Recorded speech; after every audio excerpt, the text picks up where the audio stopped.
Welcome to our channel. Today we how to connect Express middleware for authentication with JWT step by step clearly. Start by ensuring you have Node.js and npm installed on your machine. Create a new directory for your project and navigate to it using the terminal.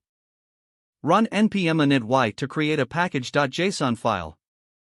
Install Express, JSON Web Token, and any other dependencies using npm install Express JSON Web Token. Create a new file called server.js in your project directory. In server.js, import the required modules by adding const express equals require express and const JWT equals require. Initialize your Express app by adding const app equals express. Set up middleware to parse incoming JSON requests by adding app.use express.json. Create a secret key for signing tokens by adding const secret_key equals your _secret_key_ here. Define a route for user login to authenticate users. Inside the login route, validate user credentials and if valid, generate a token using const token equals jwt.sign, user ID, user.id, secret_key, expires it. Send the token back to the user in the response.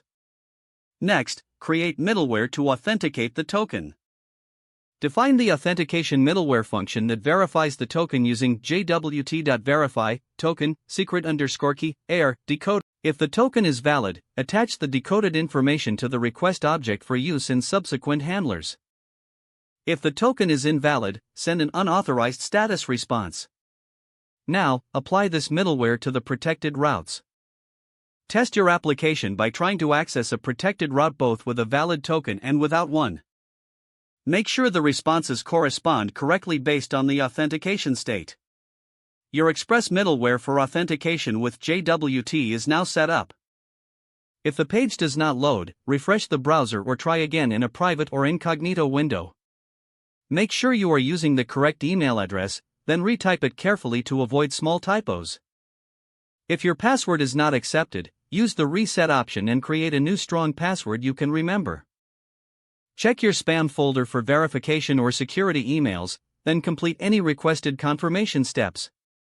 Enable two-factor authentication if available to improve account security and reduce unauthorized access risk. After signing in, review your profile details so your contact information and settings are accurate and current. If you see an error message, note it down and try again after restarting your device and internet connection.